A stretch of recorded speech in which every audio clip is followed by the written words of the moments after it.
Hi, everyone, and welcome. Today we are joined by Chas Freeman, former Assistant Secretary of Defense for International Security Affairs, but also the former US Ambassador to Saudi Arabia. And I guess knowledge of this region comes in handy now as we are looking at a bit of a catastrophe.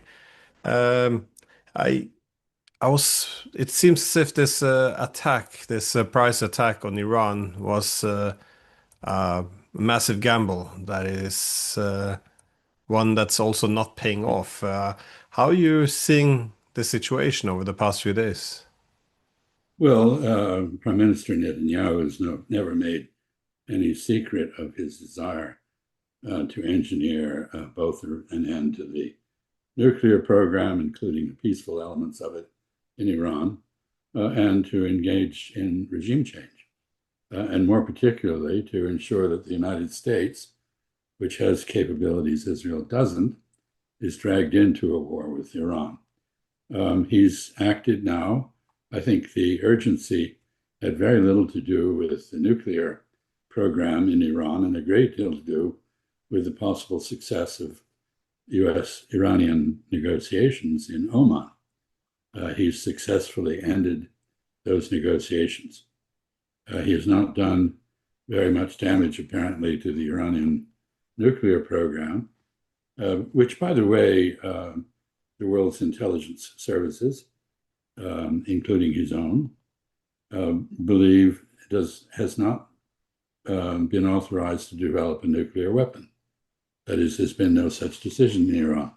Ironically, by launching this attack, he has made it very likely that the hardliners in Iran who have been arguing that a nuclear deterrent is essential to protect Iran from Israel will now gain the day. Among other things, he killed the chief scientist negotiator with the United States, who would have been at Muscat yesterday for talks with the United States. There will be a new group of people at the policy table in Tehran. I understand from Iranians I've spoken to, not in Iran, but in touch with people in Iran, that there's white hot anger and hatred of Israel on a level that has never been seen before. And I'll just say finally that, in my view, it's at least as likely that there will be regime change in Israel as a result of this, as that there will be regime change in Iran. In fact, probably more likely, since the Israeli regime is precarious. And to borrow a phrase Prime Minister Netanyahu used to describe the regime in Tehran, it's full of theological thugs that many people find distasteful and would like to get rid of. So I don't know how this is all going to go, but I see that the usual very skillful manipulation of the press by Israel, the media, is in progress. Israeli citizens have been told that they may not take photos of bomb damage or missile damage. So we are left not to know, and Israeli citizens are left not to know the scope of the damage that Iran has inflicted. But it's very obvious from what footage we have seen that Iranian missiles are penetrating the Israeli defenses with some ease, and that significant damage is being done to military facilities and sometimes, of course, also to civilians. There's the defense minister, Mr. Katz, in Israel, who apparently has no sense of irony at all, said that Israel crossed a red line when it began, that Iran had crossed a red line when it began to kill civilians. Well, for coming from someone who is responsible for the genocide in Gaza and for blowing up entire buildings in Tehran to kill a single nuclear scientist or military figure, this is chutzpah on a level that one seldom sees. So I don't know where this is going, but nowhere good at the moment, as far as I can tell. Well, in terms of where it's going, is it possible for Israel to end the war now? Because the Trump said that the two sides should come down, sit together, and end this. On the other hand, Trump is no longer, well, let's say, credible, given that, as you pointed out, he used what was effectively then fake negotiations while preparing an attack on Iran. But if Netanyahu would accept that this war was a failure, he was already quite unpopular before. If he's now wasted the whole illusion of Iranian deterrence, no, sorry, Israeli deterrent, and how is he gonna survive this if he ends the war, or does he have to Um, double down? well, I think the war could end in one of two ways. On the Israeli side, after all, they inaugurated this war. They started it. Many people around the world probably are quite delighted to see them take some of their own medicine in the form of destroyed buildings and panicked civilians, since that's been what Israel has meted out to its neighbors for many, many decades. And it has never before confronted a state that had the capability to retaliate. And it is now experiencing retaliation.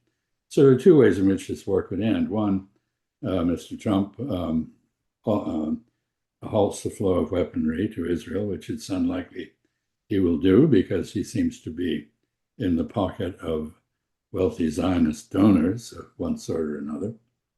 Or alternatively, Israel could decide that since the United States, that with the United States not coming in to the war on its side, as it hopes we will, the war cannot be won and should be terminated in order to go at this again in the future at some later date.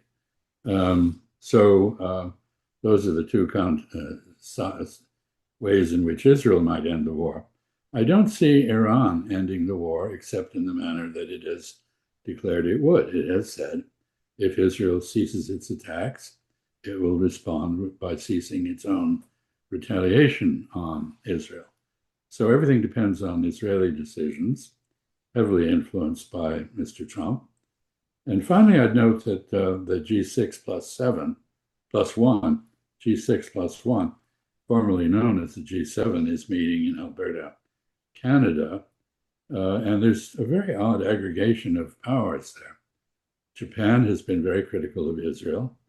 Europeans, for the most part, have not been. And some people in the Middle East are looking at this and saying, well, it's interesting. Britain, France, and Germany seem to be wholly behind Israel in this matter. This reminds people in the region of who mounted the Crusades. This looks like a Christian support of Zionism, perhaps in the case of the Germans as atonement for the Holocaust, perhaps in the case of the French for collusion in the Holocaust, and perhaps in the case of the British, simply because they are very Phalo-Semitic and ultimately responsible for the establishment of the State of Israel through their colonial control of Palestine.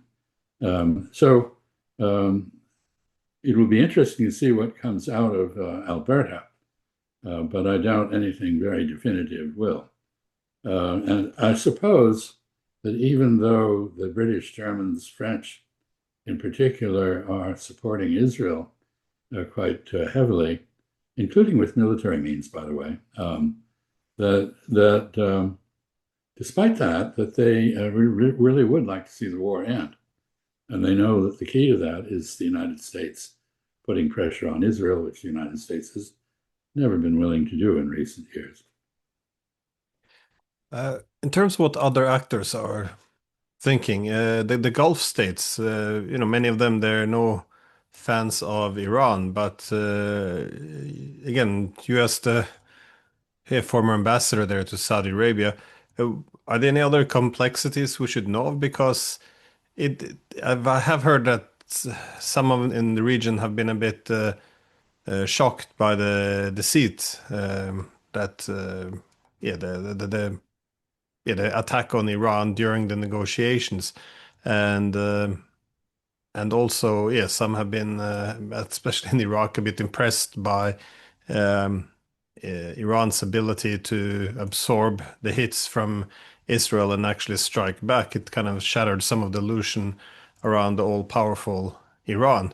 Do you see any I don't know, conflicting sympathies, or what? How can we understand the region? How are they responding to this? Both governments as well as the people. Well, the genocide in Gaza has deprived Israel of any sympathy whatsoever in that region. I note that Mohammed bin Salman, the crown prince and de facto ruler of Saudi Arabia, called the supreme leader in Iran and expressed sympathy and support and condemned the Israeli attack. So whatever illusions there may have been in Israel or the United States about the ability to recruit Saudi Arabia for a normal relationship with Israel, that is, having the Palestinian issue shelved and Israeli behavior go uncriticized by people in the Gulf, is clearly no longer there. So I think you're right to talk about the sense of that using talks in Muscat as a cover, as a reassurance to cause Iran to keep its guard down, is something that is well understood and not appreciated in the region for two reasons. One, of course, it will recall the eve of the Gulf War to liberate Kuwait, when Saddam Hussein was using negotiations in Jeddah in Saudi Arabia as a smokescreen for his planned invasion of Kuwait, and broke those negotiations off only 1 hour before he invaded Kuwait. So there's a history of deception, and that is rather poignant. Second, however, the other element here is one that you obviously are concerned about, and that is Mr. Trump's credibility as a negotiator, not just in this context in West Asia, but in the Ukraine-Russia issue with China and others, is now somewhere below zero. So the possibility of negotiated resolutions of other issues has also been greatly diminished.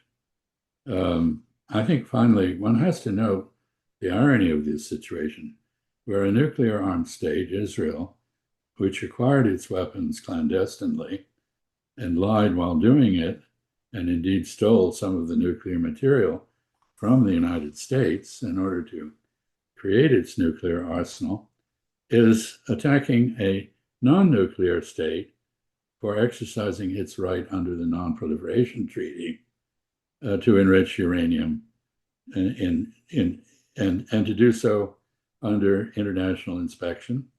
I note that when the IAEA was bamboozled into passing a resolution condemning Iran, the Iranian response was to say that they were building another underground enrichment center, and they would put it under IAEA inspection. We have a clear case here in which Iran is exercising rights it has under international law, has not started a war, is suffering from attacks that are aimed in large measure at civilians. We've just seen a television station snuffed out in mid-broadcast in Tehran a couple of hours ago, I think. And on the other hand, we have the aggressor, Israel, once again, characteristically claiming to be the victim and saying that this is all justified because of a need to preemptively defend against a nuclear weapon that doesn't exist. So this is really rather odd. But I'm not sure that the Europeans appreciate quite how odd it is, given their relationship with Israel and their Islamophobia, frankly. Well, it also has more layers to it, I guess. That is, Iran, as a signatory of the Non-Proliferation Treaty, has the right for a civilian nuclear program. It's now, yeah, Washington's that telling it it's not allowed to have a civilian nuclear power now as nuclear program. But it's but in Europe as well, I've heard now several state leaders refer to Israel's right to defend itself. But again, this was Israel's prize attack on Iran. Is surely we can't use that old playbook now, but they seem to be trying it nonetheless. Well, they Um, do. It's, normally they trot this out, while they're murdering vast numbers of Palestinians in Gaza. They defend that they have the right to defend themselves. But of course, they're paranoid, and the paranoid are very good at creating enemies, which they then have to kill. And so this is nothing new. It's the standard Israeli playbook and the standard Western evasion of responsibility. And I note finally here that there are Geneva Conventions which make it absolutely illegal under international law to attack nuclear facilities. But Israel is declaring that's what it's doing. In fact, it's not doing very much of that. It's attempting, as I said earlier, to engineer regime change, and in the process, possibly laying the basis for regime change in its own government. on the on the Russian side, though, I noticed that Trump and Putin had a phone conversation, and I'm sure that Iran was discussed during these talks. And then the new news coming out is that the U.S. unilaterally withdrew from the talks with Russia now about how to improve bilateral relations, so start restoring, diplomatic services. And do you know anything about this call? What was said and why did it go so wrong in terms of resulting in cancellation of more talks? I don't know the precise reasoning that led to the suspension of the normalization talks, the effort to achieve rapprochement with Russia. I do know that Vladimir Putin apparently condemned the Israeli aggression quite forcefully. And I also know that Mr. Trump characteristically had justified the Israeli attack as putting pressure on Iran to negotiate. But of course, Iran was negotiating. Now Iran has repeated that it's willing to come to the negotiating table. This is being portrayed as a great concession, an evidence of Iranian weakness, but it's absurd. I mean, they were at the negotiating table. They would have been at Muscat on Sunday, including several of them who are now dead. So I don't know what happened, but I do think there is a report that Vladimir Putin then had a discussion with President Pezeshkian in Tehran, at which he warned him of the danger that the Iranian regime is in, and what that warning consisted of, whether it was a sincere effort to protect Iran, or whether it was in following up on Mr. Trump's effort to extort something from Iran using the Israelis as proxies. I don't know. But it's very hard for me to see how the talks with Russia about peace in Ukraine can proceed when the premises on the American side remain mistaken, aimed at a ceasefire rather than a peace. But there's another something interesting similarity here. That is, not only was it 2 weeks ago that Russia's nuclear deterrent was attacked and now Iran's nuclear reactor, but uh, the way it was done as well, that is the drones which were brought into Russia, over the past, 12 to 18 months, most likely with the support of Western intelligence services. And now we see, the same thing happened in Iran, drones being smuggled in. We don't know to what extent the Western intelligence services were involved, but it's uh, it's a reasonable assumption. And there again, I haven't seen any evidence, but nonetheless, uh, the assembly of these drones to use in drones inside the country to during the attack. This seemed awfully similar to me. What do you read into this? Well, first of all, it's obvious that drone warfare has changed the nature of warfare generally. A drone is a very inexpensive way of striking a precise target. In the case of Iran, the drones that were smuggled into Iran and put in place did several things. First, in conjunction with a cyber attack, they took out Iran's air defenses in the opening phase. Second, simultaneously, they assassinated a group of important Iranians associated both with the armed forces and with the nuclear programs in an effort to decapitate and paralyze the Iranian regime. Iran apparently was able quite rapidly to reconstitute a chain of command to reach conclusions about what it should do. And initially, you may recall, there was a lot of Western glee that Iran had been put off balance and had not responded and was delaying response and so forth. That all proved to be braggadocio rather than anything serious. And we're seeing a lot of that still, though. That is our media portraying Iran as on the ropes, but I don't believe that's the case. And Israel claiming that the regime is about to fall and so forth. This is wishful thinking. It's unlikely to be any more successful than similar boasting about imminent victory over Hamas has proven to be. So you don't see how do you see this war continuing then? Well, I think Because the Iranians have quite a supply of ballistic missiles, and my understanding is that the first salvos of missiles were of relatively old missiles, and part of the purpose was to absorb and deplete the Israeli missile defense system.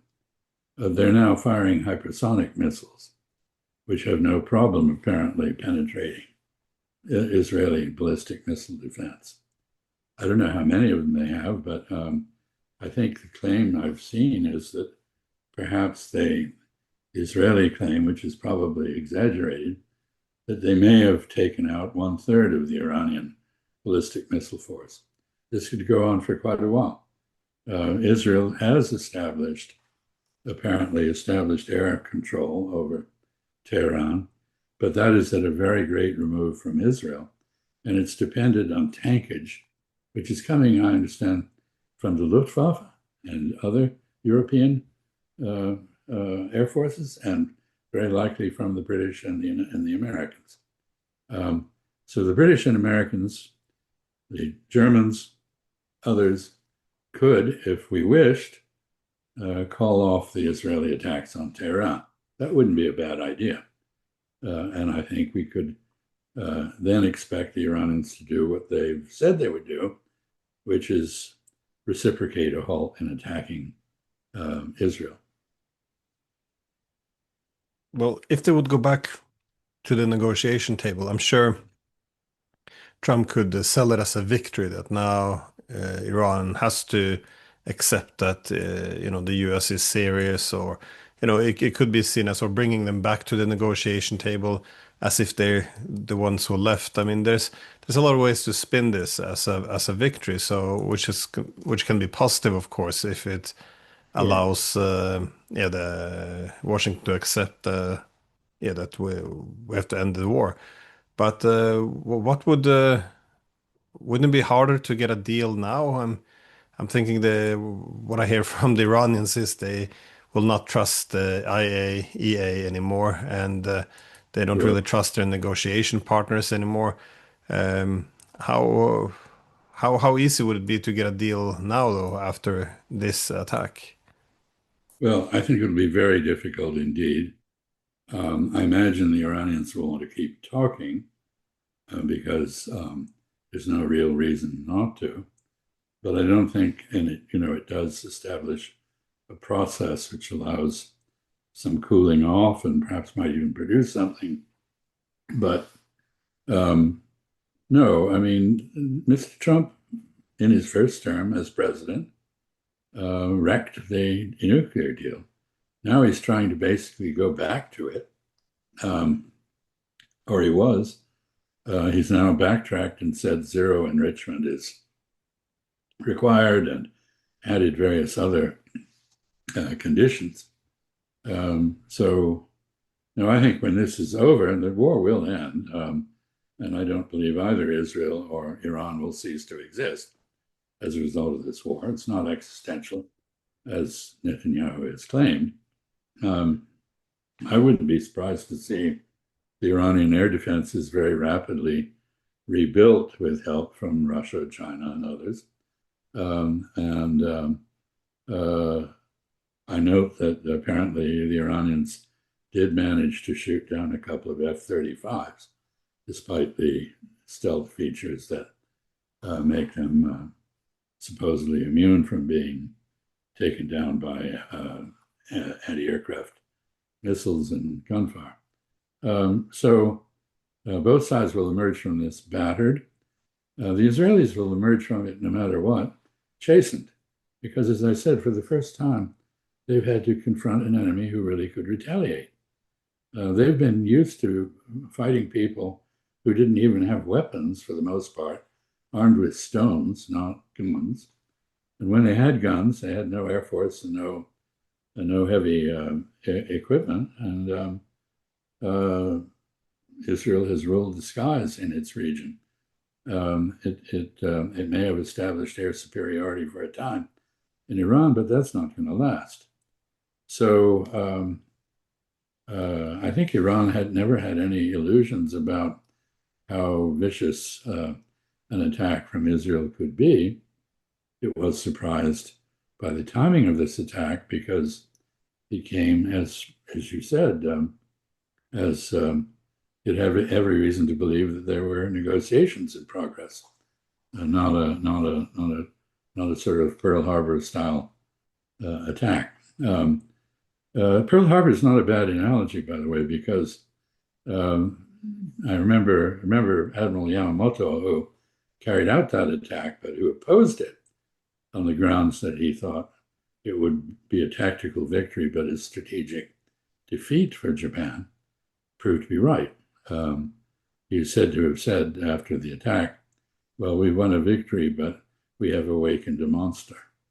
I don't think any inclination that might have existed in Iran to make peace with Israel is going to survive this. And I don't think the demonstration of Israeli indifference to Muslim life that these attacks demonstrate, civilian deaths galore, is going to make Israel's acceptability to its Arab neighbors any greater. So, I think we have countries in the region, do what they have to do. Jordan is apparently swatting down Iranian drones. It's clearly opened its airspace to the Israeli Air Force to cross Jordan into Iraq on these missions. One suspects it's facilitating Western tankage for the Israelis. But I can't imagine anyone in Jordan is very happy about that.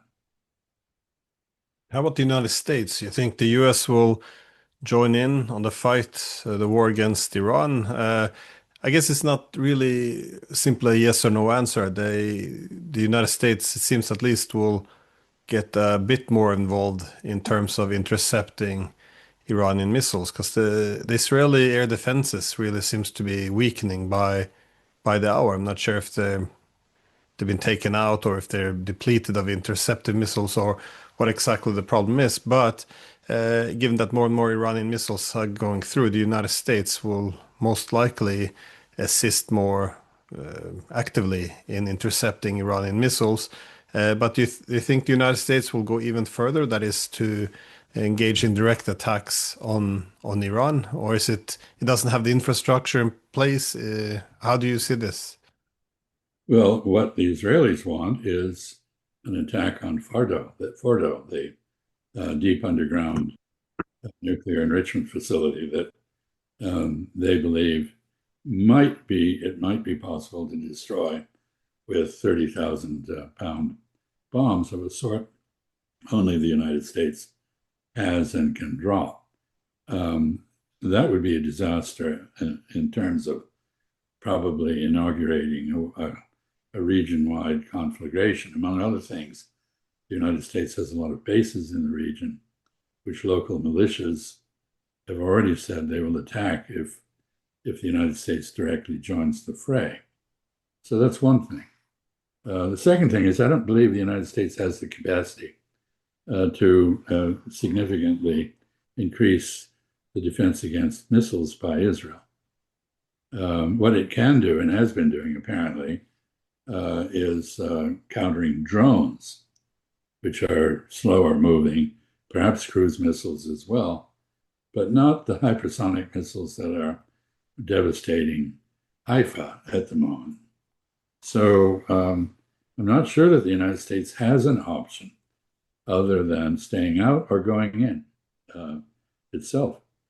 I don't believe we can, of course, resupply the Israelis. I'm sure we're doing it. I wish we weren't, but we are. Israel's not winning this war, not yet anyway. And you mentioned before that Russia and China are likely resupplying Iran. Do you think they could get pulled in any deeper than supplying weapons? Because, well, I can't. It's hard for me to imagine either Beijing or Moscow being wanting to be in a direct shooting war with either Israel or the United States. No, I don't think. But they don't want to let Iran fail, I guess, either. But so is weapon supplies where they will draw the limit? I think that's probably the limit. I don't think they want to intervene directly. Russia has its own difficulties in the war going on in Ukraine. China has no desire to intervene abroad. In addition to resupplying Iran with air defenses, there is a possibility of helping Iraq to recover control of its airspace. The United States is currently responsible for control of Iraq's airspace until September, I believe, when we are supposed to be wholly withdrawn. There are about 2,500 American troops at Iraqi bases. Iraqi politics are near the boiling point against the American presence.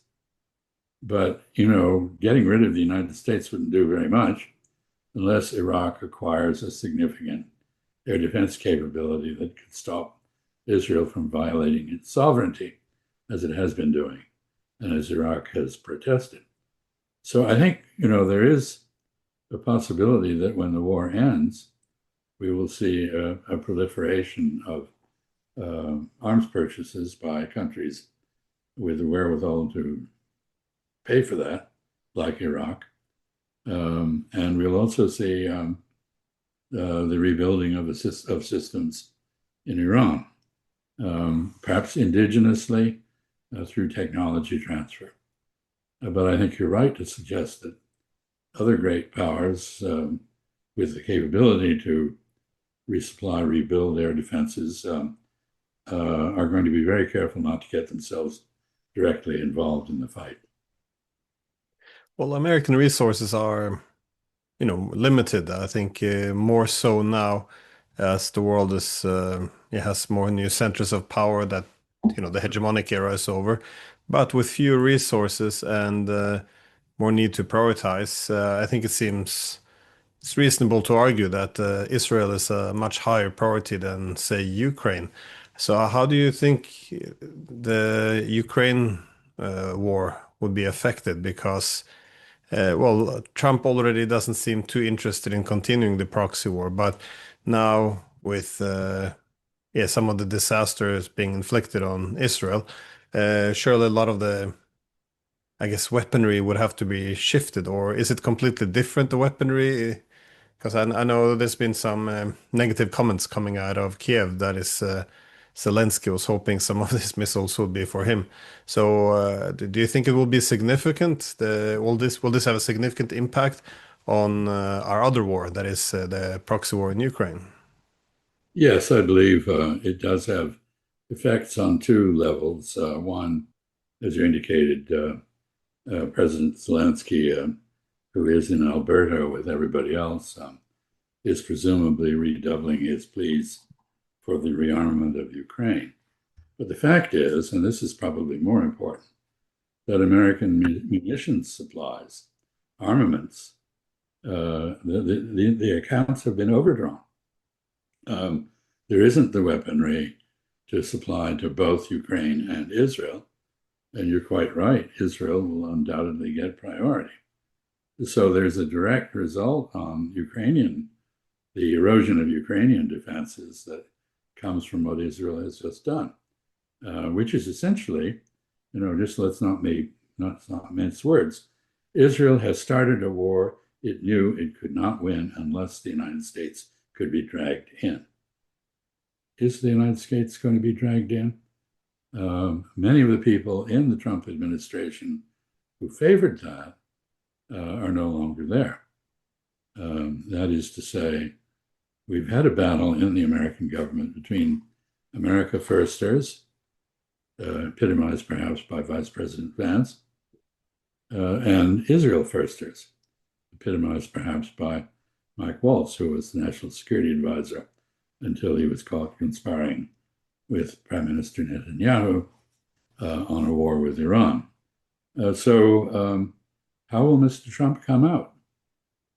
And here I have to say that Mr. Trump's behavior is not reassuring. He seems to be both a malicious narcissist, a malignant narcissist in many ways, but he also seems to be losing mental capacity. If you look at his speech and his answers to questions, they resemble what I live in a geezer warehouse, a lot of the people here have the same problems. Mr. Trump is 3 years younger than I, but I can see him possibly suffering more and more from dementia. So we just saw a president who had dementia, Joe Biden. So this is not impossible.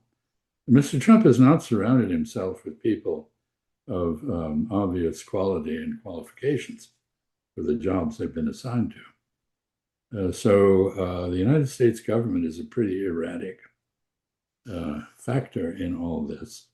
And I would hesitate to predict what we would do. I know where the pressure will come from. Mr. Trump wouldn't be president if he hadn't accepted huge chunks of cash from committed Zionist plutocrats. How loyal is he likely to be to them? He doesn't have a record of loyalty to much of anything. So maybe there's a bit of hope in that regard.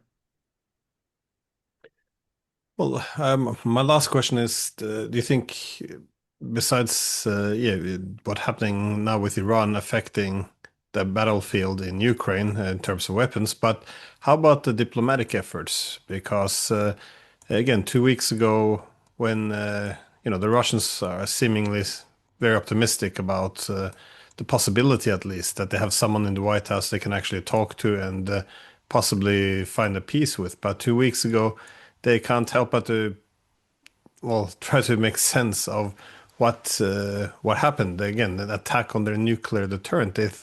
It seems unlikely that this occurred without the knowledge or support of U.S. intelligence services. So the discussion more or less seems to have been around whether or not Trump was not aware, so he doesn't have control, or he was aware, and which is very deceitful. So I'm not sure which is worse, being deceitful or incompetent. But either way, uh, now with the same thing happening in Iran, with now here it appears to be deceitful.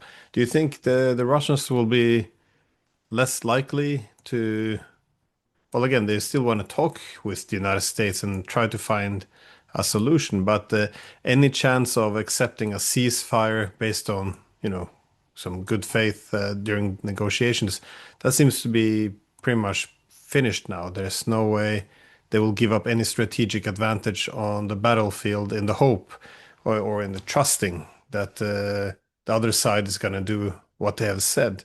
I think they're almost assuming now that the next diplomatic advance will be another ruse, preparing to get stabbed in the back. I'm not sure how you're seeing this. Well, I think actually the major cause of distrust may not be the deceit that was clearly evident in the case of the Israeli attack on Iran, or the question whether there was deceit involved in the drone attacks by Ukraine on Russian nuclear bombers and so forth. I think it's more the encounters with Mr. Trump's personal envoy, Stephen Witkoff, who appears to go to Moscow and reach an understanding and return to Washington and have whatever he agreed to or indicated he might agree to undone by Mr. Trump under pressure from hardliners. So there's been a pattern here of very erratic behavior. Agreement followed by disagreement, followed by reversal, and again agreement followed by disagreement. And nobody really knows what the position of the United States is. And, the United States still has not addressed the three questions that the Russians posed. What should the security architecture in Europe be to enable peace and stability in the continent, in the subcontinent? What guarantees against hostile forces being present in Ukraine will there be? Will Ukraine be barred from membership in NATO? But beyond that, what else will happen? And finally, what is the position of the United States and other members of NATO with regard to the rights of minorities in Ukraine? Do we stand by the Conference on Security and Cooperation in Europe standards or not? None of this is clear, and so yes, the Russians will talk. And here I have to point out that spin suggested that it was a great triumph to bring the Russians to the negotiating table, but they've been demanding negotiations just all along. And in fact, they joined negotiations right after the invasion of Ukraine. And those negotiations produced at least a heads of agreement, if not a detailed treaty. So we are prisoners of our own political manipulation of domestic opinion as much as we are of our behavior as an international actor. And I think the prospects for anything other than more fighting in Ukraine are very poor now. I guess that's another similarity. That is, I've heard argument now that, some attacks on Iran was necessary to bring them to the negotiation table. But of course, they were at the negotiation table. But I heard the same here in Europe, that we have to continue to send weapons to Ukraine to force Putin to the negotiation table.